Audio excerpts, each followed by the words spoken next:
নমস্কার, আমি পায়েল। আপনারা দেখছেন বর্তমান নিউজ টিভি। আজ 19শে আগস্ট বুধবার রইল আজকের সবচেয়ে বড় 30টি প্রধান খবর।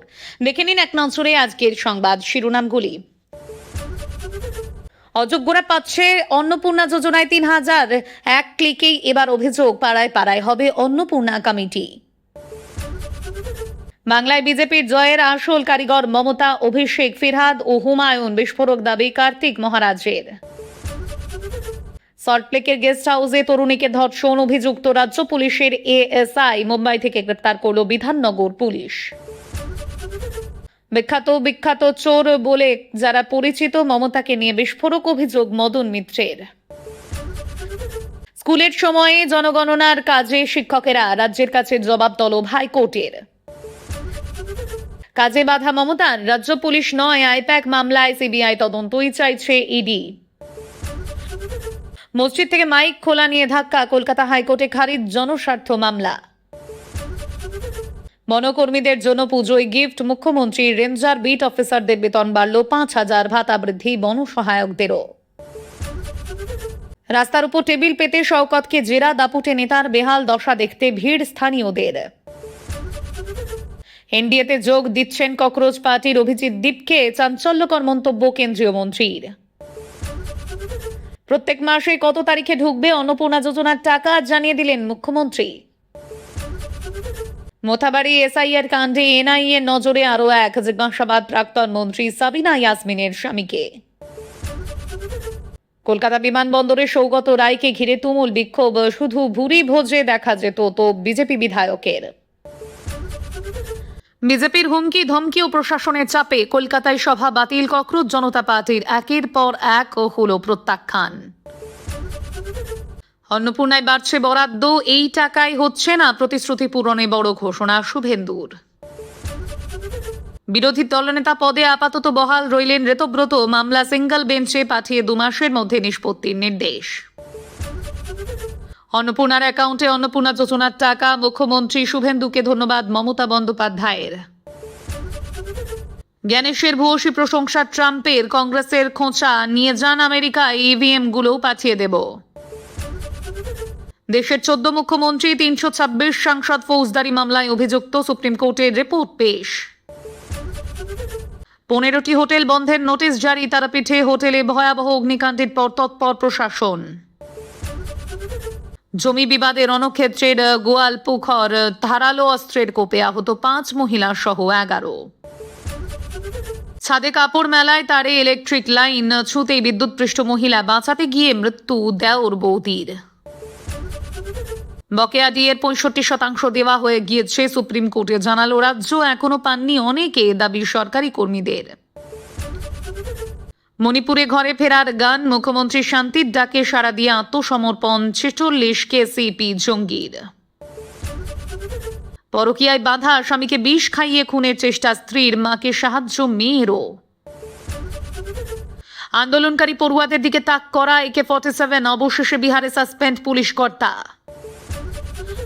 বরাদ্দ বাড়ল অন্নপূর্ণা যোজনার 36,000 কোটি থেকে 48,000 কোটি, আবেদন জানাবেন কবে?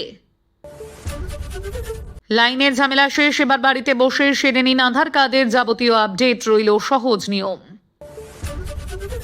আরজিকর মেডিকেল কলেজ দুর্নীতি মামলা জামিন চেয়ে সুপ্রিম কোর্টে প্রাক্তন অধ্যক্ষ সন্দীপ ঘোষ। রাম মন্দিরে প্রণামী চুরিতে জড়িত নন ট্রাস্টের পদত্যাগী কর্তা চম্পতকে ক্লিন চিট দিল উত্তরপ্রদেশ সরকারের সিট। আপনাদের কাছে ছোট্ট একটি অনুরোধ রইল, আমরা প্রতিদিন চেষ্টা করি আপনাদের জন্য সঠিক, সংক্ষিপ্ত এবং নিরপেক্ষ খবর পৌঁছে দিতে।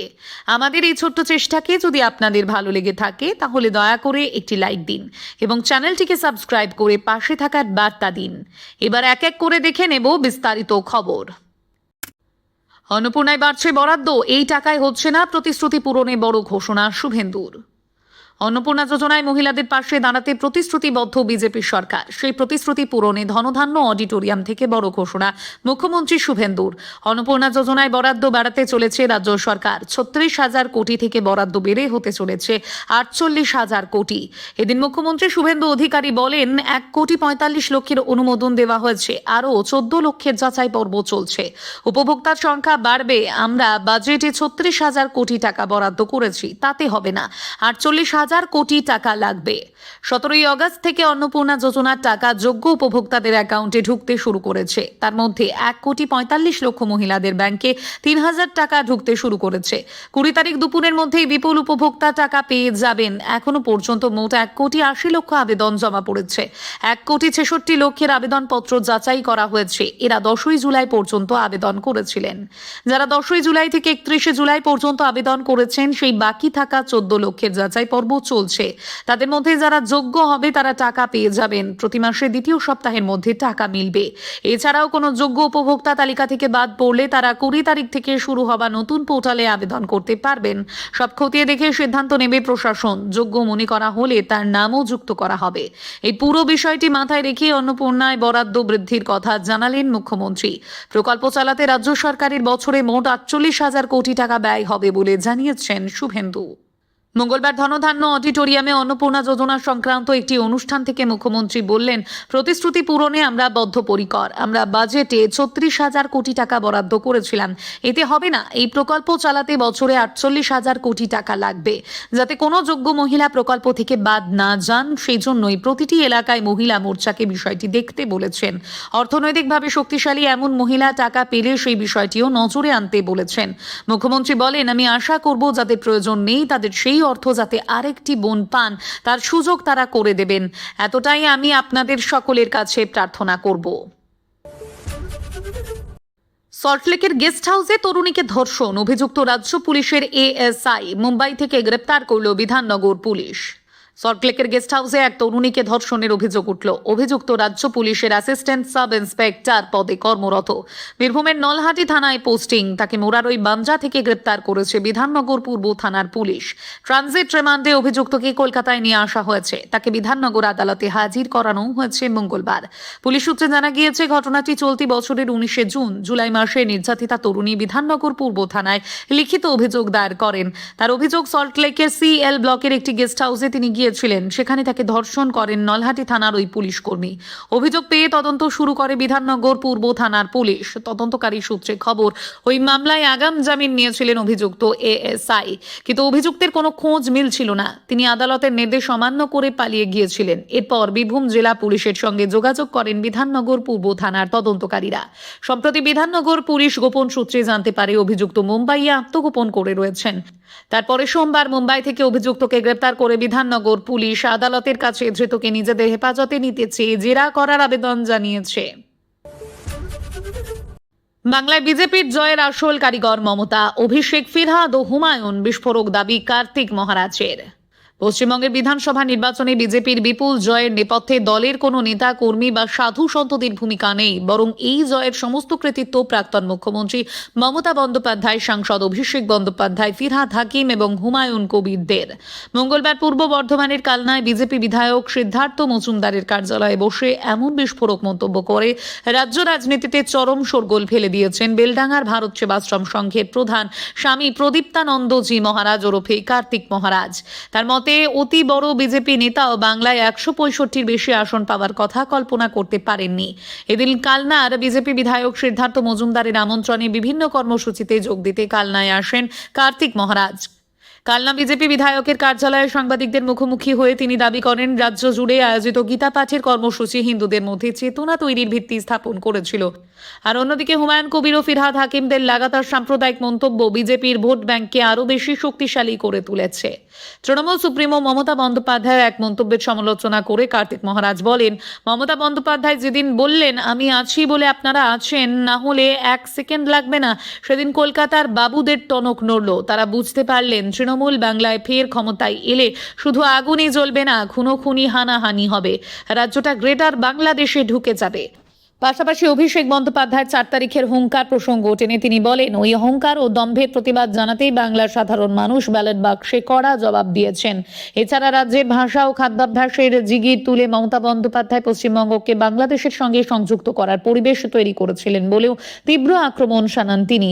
তবে একই সঙ্গে দেশের প্রাক্তন রাষ্ট্রপতি প্রণব মুখোপাধ্যায়ের লেখার উদ্ধৃতি দিয়ে তিনি জানান, নরেন্দ্র মোদী প্রধানমন্ত্রী না হলে দেশ শেষ হয়ে যেত। এদিন বাংলায় ডিলিমিটেশন সীমানা পুনর্নির্ধারণ প্রক্রিয়া কার্যকর করার জোরালো সওয়াল করেন কার্তিক মহারাজ। তার দাবি, ডিলিমিটেশন হলে পশ্চিমবঙ্গের বিধানসভা আসন সংখ্যা প্রায় 60টি বেড়ে 350-এ পৌঁছবে, যার ফলে আগামী দিনে বিজেপির আসন আরও বৃদ্ধি পাবে। এই ডিলিমিটেশনের প্রক্রিয়া চালুর সম্পূর্ণ কৃতিত্ব তিনি প্রধানমন্ত্রী নরেন্দ্র মোদী ও স্বরাষ্ট্রমন্ত্রী অমিত শাহকে দিয়েছেন। সাংবাদিক বৈঠকের পাশাপাশি এদিন মন্দিরময় শহর কালনায় নির্মাণাধীন 131 ফুটের একটি বিশালাকার শিবলিঙ্গের জমির পরিদর্শনে যান কার্তিক মহারাজ। সেখানে কালনার বিধায়ক সিদ্ধার্থ মজুমদার ছাড়াও উপস্থিত ছিলেন ওই প্রকল্পের মূল উদ্যোক্তা তথা জমির মালিক বিশিষ্ট ব্যবসায়ী ও সমাজসেবী সুব্রত পাল। শিবলিঙ্গের মুখ কোন দিকে থাকবে সেই বিষয়েও তিনি প্রয়োজনীয় পরামর্শ দেন। উদ্যোক্তা সুব্রত পাল জানান, বর্তমান বিজেপি সরকারের আমলেই তারা এই মহাপ্রকল্প সফল করতে পারবেন বলে সম্পূর্ণ আশাবাদী। রাস্তার উপর টেবিল পেতে শওকতকে জেরা, দাপুটে নেতার বেহাল দশা দেখতে ভিড় স্থানীয়দের। বারুইপুর বিস্ফোরণ কাণ্ডে বর্তমানে এনআইএ হেফাজতে তৃণমূলের দাপুটে নেতা তথা প্রাক্তন বিধায়ক শওকত মোল্লা। এই পরিস্থিতিতে দোকান ভাঙচুর ও লুটপাটের অভিযোগ ওঠায় নতুন করে বিপাকে তিনি। সেই মামলায় শওকতকে 5 দিনের পুলিশ হেফাজতের নির্দেশ দিয়েছে বারুইপুর মহকুমা আদালত। মঙ্গলবার ভাঙড় থানার বাইরে চেয়ার টেবিল পেতে বসে শওকতকে জেরা করল পুলিশ আধিকারিকরা। যার কথায় এলাকায় বাঘে গরুতে কার্যত একঘাটে জল খেত, তার এই করুণ পরিণতি দেখতে ভিড় জমিয়েছিলেন স্থানীয়রা। ঘটনার সূত্রপাত 2025 সালের 7 এপ্রিল। অভিযোগ, ওই দিন অস্ত্রশস্ত্র নিয়ে এলাকার বাসিন্দা খুরশিদ আলমের বাড়ি ও দোকানে ঢুকে ভাঙচুর চালায় শওকতের শাগরেদরা। দোকানের মূল্যবান সামগ্রী লুট করা হয় বলে অভিযোগ। তার 2 মাস পর 18 জুন বোদরা বাজারে থাকা ওই ব্যবসায়ীর দোকান থেকে প্রায় 8 লক্ষ টাকার মালপত্র লুট করা হয় এবং গাড়ি দিয়ে দোকান ভেঙে গুঁড়িয়ে দেওয়া হয় বলে অভিযোগ। 12 জুলাই বোদরা থানায় শওকত সহ মোট 17 জনের বিরুদ্ধে মামলা রুজু হয়। সেই মামলার পরিপ্রেক্ষিতে এই মুহূর্তে ভাঙড় থানায় রয়েছেন শওকত। আদালতের নির্দেশ মেনে সোমবার রাতে তাকে নিয়ে যাওয়া হয় থানায়।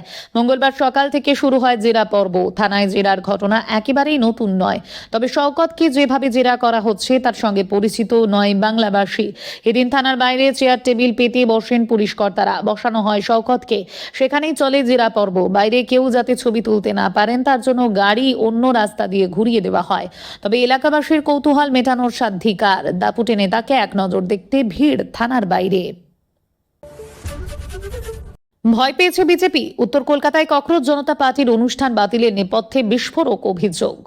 রাজ্য রাজনীতিতে ফের নতুন করে শুরু হচ্ছে বাকযুদ্ধ। বিজেপি নেতৃত্ব ও রাজ্য প্রশাসনের বিরুদ্ধে মারাত্মক অভিযোগ তুলে সরব হয়েছে ককরোচ জনতা পার্টি।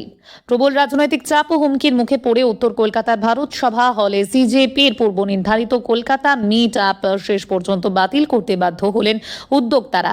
সামাজিক মাধ্যমে এক্সে পোস্ট করে এই ঘটনার তীব্র নিন্দা জানিয়েছেন সিজেপি নেতা আশুতোষ রাঙ্কা। আশুতোষ রাঙ্কার দাবি, শুধুমাত্র ভারত সভা হলই নয়, উত্তর কলকাতার আরও প্রায় হাফ ডজন অডিটোরিয়াম বা হল শেষ মুহূর্তে তাদের বুকিং বাতিল করে দিয়েছে। হল কর্তৃপক্ষের সাফাই রাজ্য প্রশাসনের তরফ থেকে তীব্র চাপ রয়েছে এবং বিজেপি নেতাদের পক্ষ থেকেও লাগাতার হুমকি আসছে। ফলস্বরূপ কোনো ঝুঁকি না নিয়ে সিজেপির অনুষ্ঠান আয়োজনের অনুমতি দিতে অস্বীকার করেন হল মালিকরা। রাজনৈতিক প্রতিপক্ষকে কড়া ভাষায় আক্রমণ করে আশুতোষ লিখেছেন, এই ঘটনা থেকে স্পষ্ট বোঝা যায় যে সিজেপির ক্রমবর্ধমান জনসমর্থন দেখে শাসক দল এবং বিজেপি ঠিক কতটা আতঙ্কিত। বাংলায় রাজনৈতিক ময়দানে নিজেদের জমি শক্ত করতে নামা এই নতুন দলের কর্মী সমর্থকদের মনোবল চাঙ্গা রাখতে আত্মবিশ্বাসী সুর শোনা গেছে আশুতোষ রাঙ্কার গলায়। তিনি আশ্বস্ত করে বলেন, বাংলার প্রিয় দলীয় সমর্থকদের সঙ্গে মুখোমুখি কথা বলার সুযোগ সাময়িকভাবে হাতছাড়া হলেও আমরা কথা দিচ্ছি খুব শীঘ্রই আরও অনেক বড় পরিসরে এবং শক্তিশালী আয়োজনের মাধ্যমে আমরা ফিরব। পাশাপাশি দলীয় রাজনৈতিক কর্মকাণ্ডের পাশাপাশি সামাজিক কর্মসূচিগুলিও সমান তালে চালিয়ে যাওয়ার ঘোষণা করা হয়েছে।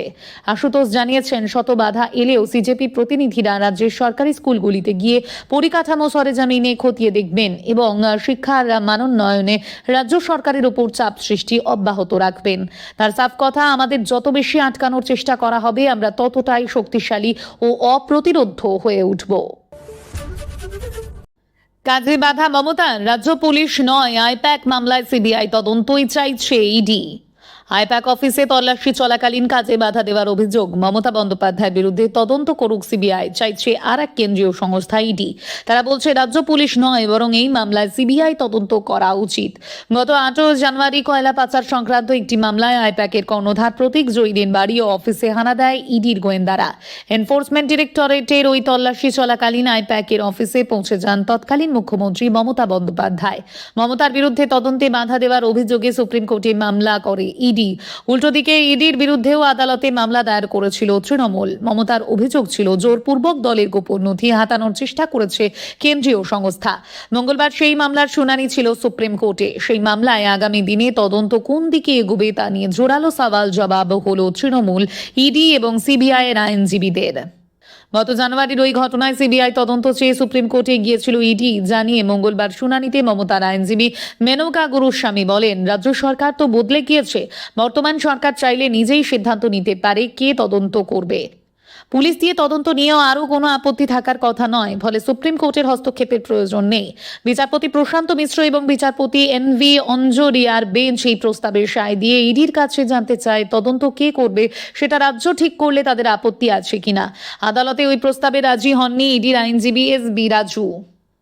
এরপর শুনানিতে ইডির মামলা দায়ের করার যৌক্তিকতা নিয়ে প্রশ্ন তোলেন মমতার আইনজীবী মেনকা গুরুস্বামী। তিনি বলেন, সুপ্রিম কোর্টের রিট পিটিশন করে এফআইআর দায়েরের নির্দেশ চাওয়া আইনসম্মত নয়। এ বিষয়ে সুপ্রিম কোর্টের একাধিক রায় রয়েছে। সরকার পরিবর্তনের পর 4 মাস কেটে গিয়েছে। প্রয়োজন হলে বর্তমান সরকার নিজেই এফআইআর দায়ের করতে পারত। এরপরে ইডি জানিয়ে দিয়েছে স্থানীয় পুলিশের ওপর তাদের আস্থা নেই, তাই সিবিআই তদন্তের নির্দেশ দেওয়া প্রয়োজন। আদালত জানিয়েছে সব পক্ষের বক্তব্য শোনার পরেই এই সংক্রান্ত নির্দেশ দেওয়া হবে। আগামী 2 সেপ্টেম্বর মামলার পরবর্তী শুনানি। জ্ঞানেশের ভূয়সী প্রশংসা ট্রাম্পের, কংগ্রেসের খোঁচা, নিয়ে যান আমেরিকায়, ইভিএম গুলোও পাঠিয়ে দেব। মার্কিন প্রেসিডেন্ট ডোনাল্ড ট্রাম্প আমেরিকায় নিয়ে যান মুখ্য নির্বাচন কমিশনার জ্ঞানেশ কুমারকে। সেই সঙ্গে মার্কিন মুলুকে পাঠানো হোক ইভিএমও, এমনই খোঁচা কংগ্রেসের। নিজস্ব সোশ্যাল মিডিয়া ট্রুথ সোশ্যালে ট্রাম্প জানিয়েছেন, দিন কয়েক আগে ভারতের মুখ্য নির্বাচন কমিশনার জ্ঞানেশ কুমারের সঙ্গে তার কথা হয়েছে। সেখানেই ট্রাম্পকে জ্ঞানেশ প্রশ্ন করেছে, আমেরিকার মতো বিরাট দেশে কেন প্রত্যেক ভোটারের সচিত্র পরিচয়পত্র নেই। এই মন্তব্যেই নড়ে চড়ে বসেছেন মার্কিন প্রেসিডেন্ট, আর তারপরেই তাকে খোঁচা হাত শিবিরের। কংগ্রেস সদস্য পবন খেরা সোশ্যাল মিডিয়ায় লিখেছেন, প্রিয় ডোনাল্ড ট্রাম্প, দয়া করে জ্ঞানেশ কুমার গুপ্তকে আমেরিকায় নিয়ে যান এবং ওখানেই রেখে দিন। পরবর্তী ফ্লাইটে আমরা আমাদের ইভিএম গুলোও পাঠিয়ে দেব। আপনারা আমাদের প্রতি যেসব অপমান ও হেনস্থা করেছেন তার তুলনায় আপনার জন্য এটুকু করা আমাদের পক্ষে ন্যূনতম কাজ। ভারতের পক্ষ থেকে শ্রদ্ধেয় স্যারকে ভালোবাসা সহ। বলে রাখা ভালো, এখানে স্যারকে এসআইআর লিখেও খোঁচা দিয়েছেন তিনি। উল্লেখ্য, সোমবার সন্ধ্যায় ট্রুথ সোশ্যালে ট্রাম্প জানান, গত নির্বাচনে ভারতের 64 কোটির বেশি ভোটার ছিলেন। প্রত্যেকের কাছে বৈধ সচিত্র পরিচয়পত্র থাকাটা বাধ্যতামূলক। তিনি জানিয়েছেন, জ্ঞানেশ কুমারের বক্তব্যের পরেই এই সিদ্ধান্ত নিয়েছেন তিনি। মার্কিন নাগরিকদের বাড়িতে বসে ভোট দেওয়ার নিয়মকেও তুলোধনা করেছেন ট্রাম্প। ভারতের উদাহরণ টেনে তিনি বলেছেন, 1%-ও কম মানুষ পোস্টাল ব্যালটে ভোট দিয়েছেন। ট্রাম্পের কথায় সেভ আমেরিকা অ্যাক্ট পাশ করাতে হবে এখনই। আর সেই মন্তব্যের পরেই কংগ্রেসের ইহান খোঁচা। এখন দেখার জ্ঞানেশ কুমার কিংবা ট্রাম্প এই বিষয়ে পাল্টা কিছু বলেন কিনা। প্রসঙ্গত, সেভ আমেরিকা অ্যাক্টটি জানুয়ারি মাসে পেশ হয়েছিল। হোয়াইট হাউসের মতে, কেবল মার্কিন নাগরিকরাই যেন আমেরিকায় ভোট দিতে পারে সেটা নিশ্চিত করবে এই বিল। সেই কারণেই নাগরিকত্বের প্রমাণ দেখিয়ে সচিত্র ভোটার কার্ড তৈরির প্রস্তাব দেওয়া হয়েছে বিলে। এই ছিল আজকের কিছু গুরুত্বপূর্ণ আপডেট। আরও নতুন খবর ও বিশ্লেষণ নিয়ে খুব শিগগিরই আবার হাজির হব। ততক্ষণ সুস্থ থাকুন, ভালো থাকুন। আপনারা দেখছিলেন বর্তমান নিউজ টিভি। ধন্যবাদ।